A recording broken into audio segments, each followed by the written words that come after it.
O nosso tema, então, eu já falei, pessoas que gostam de criticar. O que é a crítica? Ela é fruto de um pré-julgamento que é lançado em forma de condenação. Eu estava dizendo, então, que os críticos destrutivos, eles querem fazer da gente uma pessoa melhor. Mas, na verdade, eles têm a intenção de rebaixar, destruir, manipular. O seu tipo de crítica não nutre, mas envenena as pessoas. Não seja crítico. Não julgue os outros. E se você é uma dessas pessoas, você pode mudar agora. Não tornar o mundo mais amargo e mais cheio de ódio, espalhando coisas ruins. Não importa sobre o que seja. Você está gastando tanta energia nas coisas negativas e é isso que você vai receber de volta no fim das contas. Trate de se transformar numa pessoa que vê o lado bom das coisas, que procura o melhor em cada cada pessoa. Imagine o lado humano, o coração daquela pessoa a qual você está criticando. Se você estivesse no lugar dessa pessoa que você está criticando, como é que você se sentiria? Você não ia gostar que tivesse alguém dizendo que você não pode seguir seus sonhos. Ser imparcial, não absorver energia ruim e ter jogo para mudar de assunto são boas maneiras para se relacionar com pessoas que só sabem reclamar. A Luísa disse, até Jesus dizia isso, enfatizava bastante. Ao contrário do que se pensa, criticar apenas destrói a pessoa que se critica. A crítica provoca uma reação negativa no criticado e também na pessoa que critica. Ninguém tem a verdade absoluta e ao criticar, você julga algo que você pensa que estaria errado. É sua percepção. Mas acontece que nem sempre nós sabemos toda a história. Ninguém gosta de ser julgado e muito menos sem motivo. Se você não quer ser criticado por alguma coisa que não fez, considere que as outras pessoas também não querem isso. Sendo assim, é importante destacar que o mundo não gira em torno do seu umbigo. Deixe de ser autorreferente e deixe de bancar o dono do universo. Tente ser mais tolerante, viva e deixe viver. E na próxima vez que você for criticar ou julgar alguém, pense antes em 3 perguntas. Será que a minha crítica vai ajudar a outra pessoa? Segunda pergunta, será que você não faz aquilo que você está criticando? Quem é você para julgar? Não seria melhor gastar suas energias para entender antes de criticar? Eu acho que seriam umas boas medidas. Criticar o outro fala muito mais sobre você do que sobre a pessoa que você critica. Dizia uma escritora francesa que nós não vemos as coisas como elas são, nós vemos as coisas como nós somos. Especialmente quando se trata de julgar os outros, nós cremos que nossas avaliações são objetivas, mas a verdade é que por trás de cada uma de nossas experiências de vida existem valores, expectativas, desejos e medos que ficam ocultos e baseado nisso nós julgamos. Portanto, às vezes nossos julgamentos e críticas falam muito mais sobre nós mesmos do que aquilo ou do que aquele que nós estamos julgando ou criticando. Diga-me o que você critica no outro e eu te direi como você está. As críticas não precisam ser negativas, mas quando não tem uma intenção positiva ou construtiva, elas são desproporcionais e geram uma intensa resposta emocional. E geralmente essas suas críticas escondem um problema interno, tornando-se uma projeção da sua negatividade ou da sua insegurança. Existem pessoas cujas atitudes e comportamentos não estão em conformidade com os nossos. E por isso pode gerar alguma rejeição. É normal. No entanto, se alguém não gosta de nós de uma maneira especialmente intensa, mas nós não podemos explicar porquê, é provável porque nos sintamos ameaçados ou simplesmente invejados. A Heloísa diz que é um horror esse negócio de crítica. Isso, Heloísa, mas não vamos partir daqui para criticar os críticos, vamos só explicar. Para criticar, eu pergunto à pessoa: você é perfeita? Aí a pessoa responde: não. Você tem moral para criticar quem você está criticando? Só se você fosse perfeita. A pessoa toma uma saia justa. Há muitas razões pelas quais alguém pode não gostar de nós, mas quando o nível de desprezo é desproporcional ao nosso comportamento, é provável que alguma coisa esteja acontecendo no nosso psicológico, mesmo que tenhamos dificuldade de admitir. É provável que esse desprezo que nós dedicamos a outra pessoa venha do ressentimento ou da ideia que essa pessoa não mereça a sorte que teve. Por que não merece? Só porque você acha? Você é a dona da verdade? Baixa a bola, baixa. Nós tendemos a nos sentir ameaçados pelo sucesso de outras pessoas. E às vezes podemos responder a isso nos distanciando emocional e cognitivamente dessa pessoa. Cognitivamente seria através mais dos pensamentos ou dos sentimentos, para não precisar mudar alguma de nossas concepções sobre o mundo. De fato, nós estamos mais propensos a avaliar negativamente pessoas de sucesso que pertencem a algum grupo fora de nós, quando nós sentimos que a nossa autoestima está ameaçada. A bola da vez, pelo menos dessa semana, é a família real inglesa, né? Todo mundo tá dando pitaco lá na vida do príncipe Harry com a esposa dele. Julgar o outro com base em um único comportamento pode indicar que nós desenvolvemos um modelo independente do eu, que prioriza a motivação e a autonomia internas. Pelo contrário, as pessoas que sabem que o comportamento não é uma expressão inequívoca e direta da personalidade tendem a se concentrar mais nos papéis e nos contextos sociais. Às vezes você condena uma pessoa por um único comportamento, mas aquela pessoa emite centenas de comportamentos por dia. Dá para ser tão reducionista para criticar aquela pessoa? Ela é isso, ela é aquilo, baseado num único comportamento, quando ela tem centenas de outros comportamentos diferentes. Foi provado por um estudo da Universidade de Michigan, uma série de fotos foram mostradas aos participantes de testes. E a coisa foi mais ou menos assim: as pessoas começaram a chamar quem verificava pela aparência de neurótico, de obsessivo, e também tinha uma visão mais independente de si mesmo. Aquelas pessoas que não se precipitaram em tirar conclusões na base de um único comportamento seguiram um modelo mais interdependente, no qual levaram em conta a influência de diferentes fatores no comportamento. Você pode ser meticuloso numa situação e desleixado em outra. Depende das circunstâncias. Dá para te rotular como meticuloso ou desleixado? Nós tendemos a criticar quem leva um estilo diferente de vida, diferente do nosso. É compreensível que nós não concordemos com alguns estilos de vida, principalmente se esses estilos estiverem muito longe dos nossos valores. Mas, se os comportamentos das outras pessoas gerarem uma grande resposta emocional em você, é provável que você tenha dúvidas sobre o seu próprio estilo de vida.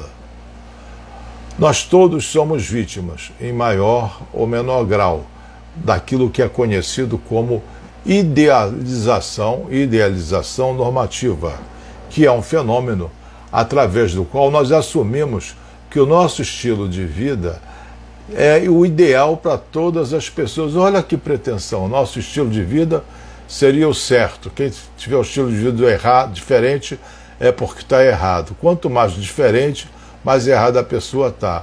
Não é uma pretensão tola, muito boba mesmo? Meu estilo de vida é o certo. Não funciona desse jeito. Não era para funcionar, né?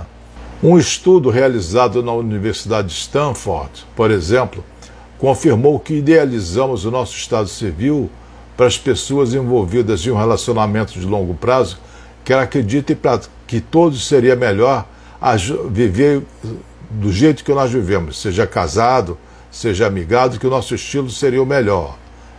E quem faz do nosso estilo está certo, quem não faz está errado.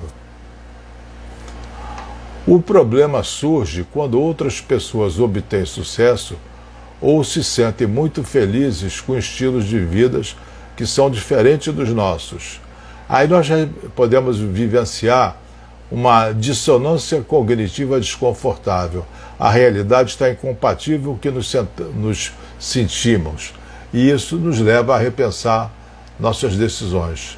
Para não fazer isso, nós bloqueamos esse conteúdo e exageramos tudo aquilo que nos separa dos nossos valores. Portanto, no fundo, as críticas exageradas poderiam ser a expressão de uma insegurança interna e de uma mentalidade mais rígida, que não contempla a diversidade. A minha maneira de ser é a certa, quem é diferente está errado. Ponto. Não se discute mais. É muita arrogância, muita ignorância. O ato de criticar está entre os defeitos comportamentais que mais prejudicam os nossos relacionamentos. Quando a crítica é devida, principalmente vinda de alguém que domina o assunto, essa crítica pode ser útil. O pior é aquela pessoa que critica por vício, mesmo sem conhecimento daquilo que fala. Geralmente, essas pessoas só enxergam o problema no outro, nunca em si. Essas pessoas, em relação a si mesmas, são ausentes de autocrítica, elas não se criticam, o que as impede de perceber que seu hábito é muito desagradável. Algumas dessas pessoas ficam tão alheias à realidade que acreditam prestar um grande favor a você quando elas te julgam. Embora quem critique carregue consigo um certo ar de superioridade, a coisa não é bem assim. Para ser um crítico, olha só que coisa, hein? Alô, críticos, atenção. Para ser um crítico, não precisa ser inteligente. Basta uma dose de mau humor, negativismo e amargura, ressentimento, insatisfação. Pronto, está formado, é um crítico perito, um campeão, medalha de ouro. Não precisa ser muito inteligente, qualquer burro pode criticar. E a maioria dos críticos é burra. Um ambiente muito próprio, muito propício para encontrar um crítico reclamão é no trabalho. Esses críticos reclamam do trabalho que exercem, reclamam dos clientes, da cadeira, do ar-condicionado, bota defeito em tudo. Eu trabalhei numa clínica, dava treinamento nessa clínica, as recepcionistas reclamavam dos clientes, que interrompiam o papo delas na segunda-feira. Elas estavam contando umas para as outras como é que foi o fim de semana e vinha um chato do cliente para ser atendido. Olha só como elas se zangavam. E quem paga o salário dela falava, não é o dono da clínica. Ele apenas distribui. Quem paga o teu salário é o cliente. Mas o cliente era aquele que atrapalhava. Eu tinha na rádio, foi meu companheiro em várias rádios, Rádio Globo, Rádio Tupi e Rádio Haroldo de Andrade. Ele era muito espirituoso, é muito espirituoso que ele está vivo. Ele dizia, trabalhar em rádio é ótimo. O que atrapalha são os ouvintes. É desse tipo.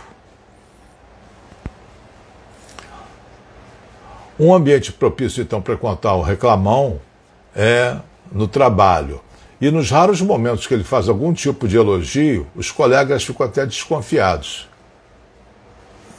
A Ívria fala que escuta falar em crítica construtiva. Eu já vou abordar esse tema, Ívria. Quando alguém viciado em criticar atinge um estado mais avançado, ele passa a acreditar que esse estágio lhe confere status. É ser só faixa preta em criticar os outros.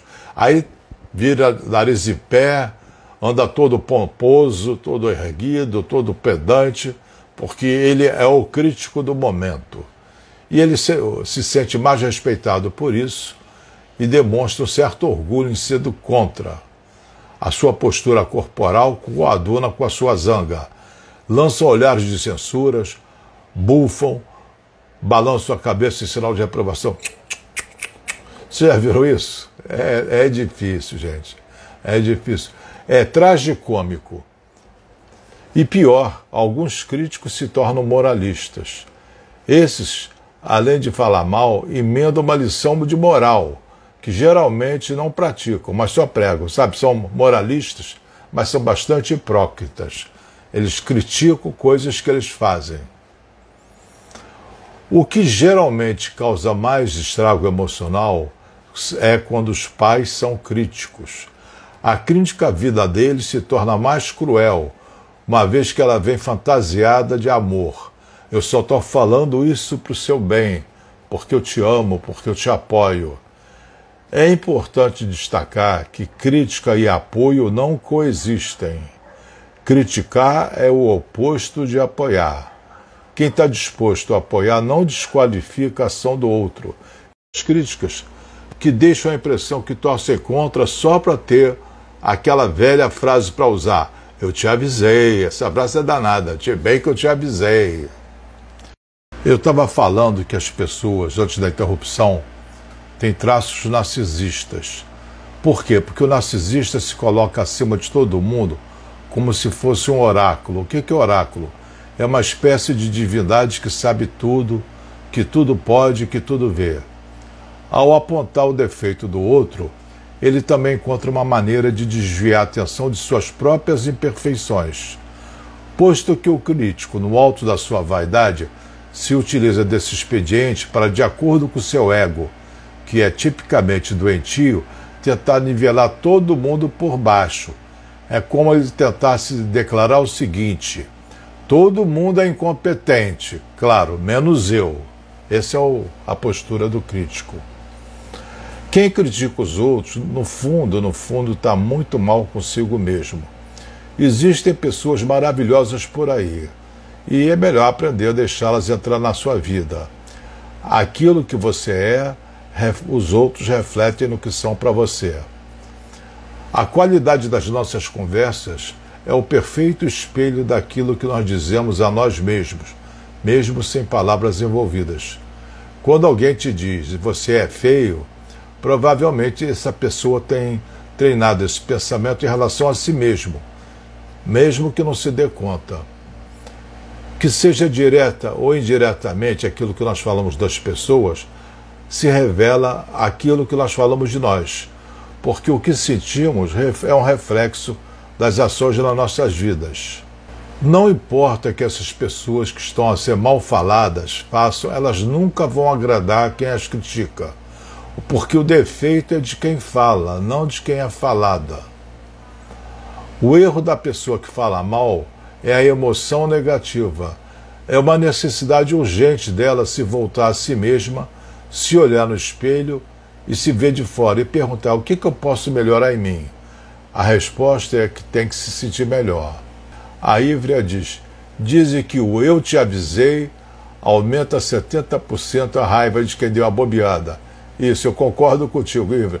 E quando você mesmo diz para si, eu te avisei, dói mais ainda do que 70%. Quando você se sente melhor contigo mesmo, você automaticamente vai se sentir melhor a respeito de tudo. De repente, aquela pessoa que antes te incomodava não vai incomodar tanto. Aquele trabalho já não vê tão de forma que ele seja tão difícil. Aquela notícia não causa tanto transtorno. A Regina está explicando aqui. Eu te avisei, é fatal. Ainda bota kkk. É doloroso, eu te avisei. Bem que eu te disse. Essa frase não te disse? E às vezes eu não disse. É profeta do passado. Eu te disse, não falou nada, mas eu te disse. Dando uma de sábio, olhando pelo retrovisor da vida. Nós fomos programados para falar mal de tudo e de todos, que é compreensível, então, que as pessoas julguem umas outras, nem que seja simplesmente por cor da camiseta que a outra pessoa está usando. Quando você passa por uma pessoa estranha na rua, você olha para ela, você não faz teu julgamento? Só estamos nós dois aqui. Você não faz teu julgamento de uma pessoa totalmente desconhecida? Como é que você pode julgar a pessoa? Eu fico me perguntando por que o salário de juiz é tão alto se a gente julga de graça. Devia se acabar com isso, né? A Evelyn bota uma observação boa. Existe a variação. Não foi por falta de aviso. Bem feito para você. É uma droga. Observando bem o bullying nas escolas, aquelas pessoas que fazem o bullying não são mesquinhas, mas faltava a elas amor próprio. Eu não as culpo, elas fazem com que a gente veja a verdade sobre toda a gente. Uma pessoa que se ama, pensa nela própria e sente: eu sou uma pessoa espetacular. É a que fala bem de todas as pessoas, é a que escolhe não falar mal, porque não faz sentido na cabeça dela. Não faz sentido na cabeça de ninguém você falar mal, a menos que você seja perfeita, coisa que eu aposto que não é. Como é que você tem moral para criticar o defeito alheio se você tem vários? Não faz sentido, gente. Um pouco mais de realidade ou humildade. A Hilda diz aqui: criticar é uma válvula de escape para se sentir melhor com a sua própria baixa autoestima. Tem razão, Hilda. Quando você coloca o outro de joelhos, você se sente mais alta. Artificialmente, enganosamente. É isso mesmo que você falou. Criticar o outro é uma válvula de escape para se sentir melhor com a sua própria baixa autoestima. Pode não ser perfeito, mas na vida nós vamos aprender a nos amar mais e mais. E aquelas pessoas que alcançam um nível de amor próprio tão elevado que os outros podem não notar e se surpreendem com sua atitude positiva em relação a todas as pessoas. Por que criticar os outros? Não dá para entender. A pessoa pensa diferente. Ela não está errada, ela só pensa diferente. Quando se fala daqueles que são arrogantes porque gostam demais de si mesmo e eles passam por cima dos outros, se acham superiores, não se enganem. Isso é mentira. Quem ama a si próprio jamais trata os outros como inferiores. O amor gera mais amor, quer seja vindo de nós, quer seja vindo dos outros. Vamos praticar nos elogiarmos com sinceridade. Vamos falar muito bem de nós. Não precisa nem falar bem de você, só pensar bem de você. E também, mas pode aprender a falar bem dos outros. Substituir o mal dizer pelo bem dizer. É plantar um jardim de positividade na tua vida. Se não pode falar bem de uma pessoa, não fale mal. Quanto mais você agradecer e elogiar, seja o que for, seja quem for, mais você vai ter vontade de fazer isso. E mais você vai irradiar aquela luz própria que tanto te entregava nas pessoas que você chamava para cima. Aquelas pessoas mais floridas. A Lídia diz: me ensinaram que os outros pensavam de mim era mais importante do que aquilo que eu pensava de mim. Lídia, quem te ensinou isso ensinou uma bobagem enorme e estava te empurrando para uma espécie de lento suicídio emocional. O que os outros pensam de você não diz respeito a você. Os outros pensam não tem nada a ver com a tua realidade. Você é quem você é, não quem os outros pensam ou dizem que você é. E ninguém te conhece, nem você mesma. Nenhum de nós te conhece bem. Nós fazemos coisas que dizemos que nunca faríamos. Deixamos de fazer coisas que achamos que sempre faríamos. Será que nós nos conhecemos assim tão bem? O foco exagerado no comportamento do outro pode sinalizar infelicidade pessoal. Quando nós somos felizes, temos a tendência a sermos mais compassivos, mais tolerantes, mais pacientes e vendo mais o lado positivo das coisas. Mesmo que as falhas e os erros dos outros sejam percebidos com clareza, nós não nos incomodamos, apenas lidamos com isso rapidamente, resolvendo a nossa parte e não perdemos tempo com lamentações ou mágoas. Viva e deixe viver. Se o que a outra pessoa faz não interfere na tua vida, deixa rolar. Para que você vai falar? Para que você vai julgar? Quem é você para julgar? Se uma pessoa passa boa parte da sua vida criticando os outros, mesmo que aquilo que ela diga seja verdade ou a sua intenção seja construtiva, esse foco exagerado naquilo que não está dando certo pode apenas esconder a sua infelicidade pessoal. Se uma pessoa passa boa parte da sua vida criticando os outros, mesmo que ela esteja dizendo a verdade ou a intenção seja positiva, é uma infelicidade pessoal. É como se ela dissesse para si mesma: bem, já que eu não tenho o que desejo, eu vou apontar nos outros o quanto também eles não sabem o que estão fazendo com as suas vidas. Você vira aí a deusa da sabedoria. A Silvia está dizendo: meu marido é bem crítico, nada agrada a ele. Que azar, hein, Silvia? Que azar. Que azar o teu. O dele, tudo bem, ele escolhe o caminho dele. Não é à toa que nós costumamos dizer que as pessoas que vivem resmungando são mal amadas. Não é a questão que falta o amor dos outros a ela, mas falta sim a elas o amor próprio. Porque, afinal de contas, quem se ama e conhece seu valor não necessita da atenção alheia. Nesse sentido, é mais correto dizer que essas pessoas estão sofrendo e que não são ruins ou gostam de praticar o mal. Falta a elas amor próprio.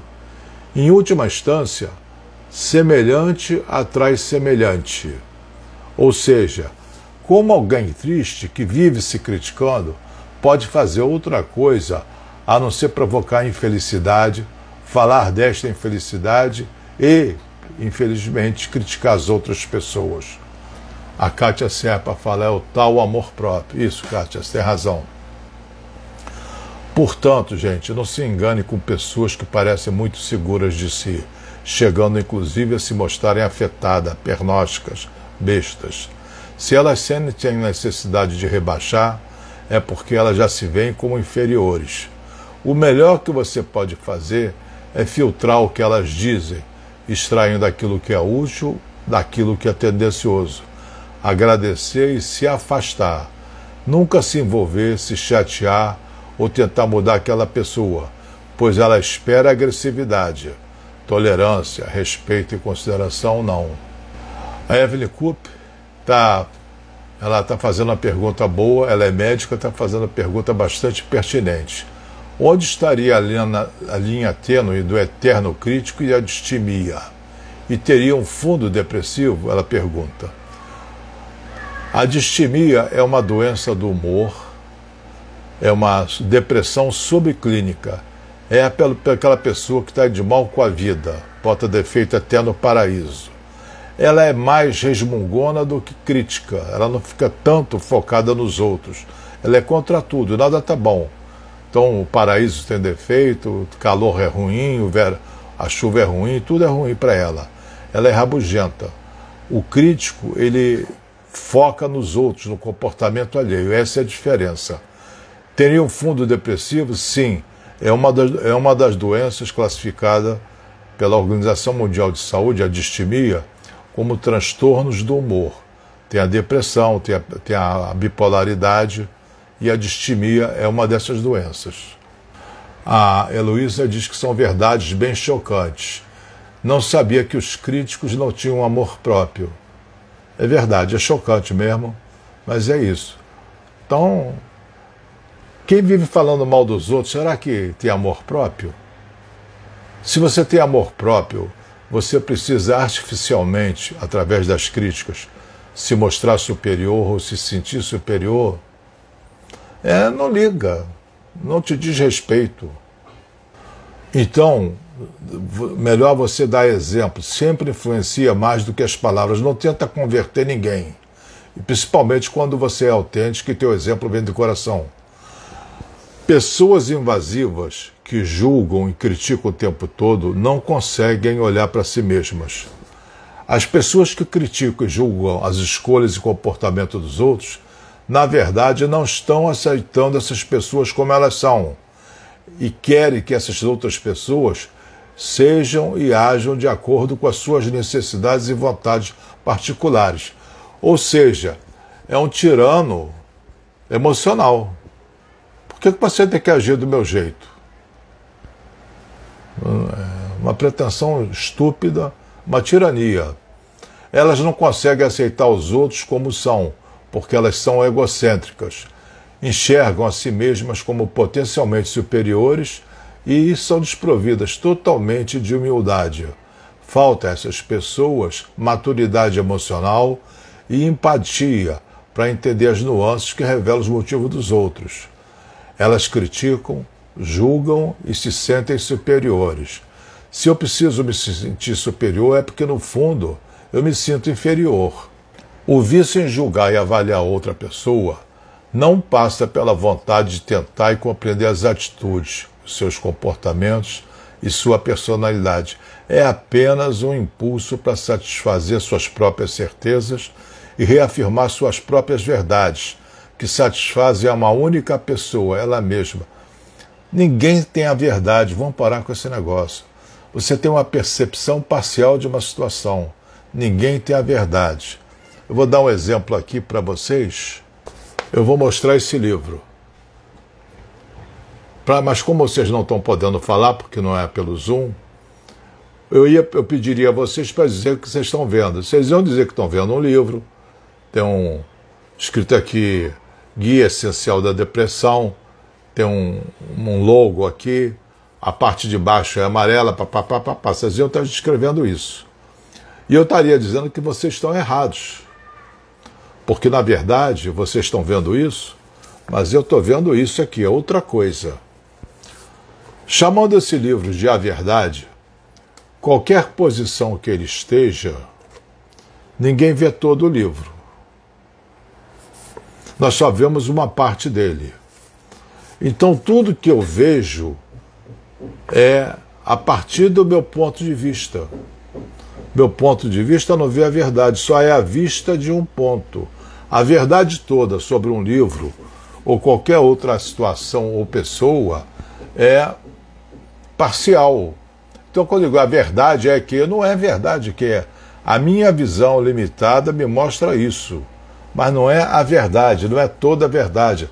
A verdade, gostam de dizer os filósofos, é incognoscível. Que palavrão é esse? É impossível de ser conhecida, ninguém vê todos os ângulos. Como é que você pode julgar uma pessoa se você vê muito parcialmente os aspectos dela? Os julgadores profissionais agem sempre como se o outro fosse um objeto de estudo para que eles possam se autoafirmar e se vangloriar de serem melhores do que aqueles que eles julgam. Se eu posso te julgar, se eu posso te condenar, tudo bem. E esse movimento constante de olhar para fora impede que essas pessoas avaliem a si mesmas. A Lúcia está dizendo aqui, quando tentamos dar um jeitinho nos outros, estamos sendo essa pessoa crítica que você descreve? Sim, crítica e arrogante, não fica só no crítico, porque você quer dar um jeitinho no outro. Quem te nomeou Procuradora-Geral do Universo? Que poder é esse que você se arvora em dar um jeitinho no outro? Tudo bem, Lúcia, se você der um jeitinho no outro, vamos supor, você está perfeita? Tem condições de dar um jeitinho no outro? Ou seria melhor gastar suas energias ajeitando aquilo que precisa ser ajeitado em você? Sabe, você gosta de jeitinho no outro, a intenção pode ser boa, mas a motivação não é boa. Você não tem esse poder, deixa de lado. Vive e deixe viver. Se você tem que dar jeitinho, se você acha que pode dar jeitinho em alguém, é em você. A menos que você seja perfeita, aí eu concordo contigo. Todo mundo, obviamente, é humano. O que acontece, na verdade, é uma busca pela perfeição pessoal dentro do ambiente social, o que revela uma forte necessidade de aceitação. Deixa eu ver aqui. A Kátia Molezon diz, em algumas ocasiões, além da falta de amor próprio, falta também educação. A pessoa está focada em resmungar e esquece das boas maneiras em sociedade. Pode ser a chamada sem noção, né? A Lúcia agora diz, olhar para o próprio umbigo. Isso, Lúcia, nota 10. Olha para o próprio umbigo, que corrige ele, e teu umbigo também não é o centro do universo. Não é o centro do universo. Então as pessoas criticam por uma necessidade muito forte de aceitação. O oposto disso é a evolução pessoal, onde a pessoa trabalha a sua própria natureza interior, que o transforma num simples observador, que é o oposto de uma pessoa crítica ou julgadora. Você observa, mas não julga. Os observadores se atêm aos fatos. Fato é aquilo que aconteceu, no caso que foi dito ou que foi feito. A partir do fato, o observador pode tirar suas conclusões dentro do seu entendimento pessoal. Mas o fato é simplesmente o fato. O livro, peguei o livro. Esse livro é bom ou ruim? Isso não é fato, isso é opinião. A Kátia Serpa diz. Olha só a cumplicidade da Kátia com a Lúcia. Quando a gente ama a pessoa, tem essa tentação de querer dar um jeitinho, não é, Lúcia? Mas isso passa mesmo. Quando você ama essa pessoa, você respeita essa pessoa. Você não a trata como massa de modelar. Ela não é um joguete nas tuas mãos. Você não pode transformar aquela pessoa naquilo que ela não é. Se você a ama, ama ela do jeito que ela é. Senão você está amando a pessoa que você acha que poderia construir a partir dela. Então, para concluir aqui a raciocínio, o observador passa a ser crítico e julgador quando ele interpreta os fatos, quando ele tenta avaliar dentro da sua concepção de certo e errado e emite a sua opinião frente àquilo que aconteceu. A partir daí, ele se torna um julgador, porque se coloca numa posição superior. O Rony está me lembrando a aula de degustação. Boa, filho. Obrigado. Às quintas-feiras eu dou um curso. A primeira aula que vocês assistem é grátis, é uma aula de degustação. Se gostar, fica no curso. Se não gostar, não. Tudo bem, dá beijinho, tchau. A aula de degustação, esse curso acontece já há 21 anos, era presencial e agora está online. Essa aula agora, o horário é de 5h30 às 7 da noite, 17h30 às 19 horas. Então, quem quiser pode assistir na próxima quinta-feira. Para isso, ele vai botar na tela um telefone, vocês mandam o zap dando o seu nome e dizendo que quer participar da aula de degustação. Na quinta-feira, vai receber de manhã um convite, um link para entrar na aula, que a aula é pelo Zoom. Tem alguns elogios aqui. Só elogio, ninguém critica. Aqui, nota 10 para vocês. Eu estou acima das críticas. O Rony já colocou na tela aqui o telefone. Manda o seu telefone. Quero participar da aula de degustação. E manda seu nome. A Silvia, que ela falou que o marido critica tudo. Aí ele critica, eu falo com ele que pegou pesado e depois ele se arrepende. Mas depois de um tempo, ele faz tudo de novo. Mas só que eu mudo de pensamento e sempre eu começo e escuto a música que eu gosto. Tá bom, é uma maneira de neutralizar. Queria agradecer a participação de vocês, as perguntas, os elogios, os questionamentos, que são todos muito úteis. Queria recomendar a vocês que tomem cuidado. A pandemia está mais forte, está aumentando o número de mortes, 2.300 e tanto, por dia. Então, se cuidem muito bem. Um beijão para todos. Fiquem todos na paz. Tchau.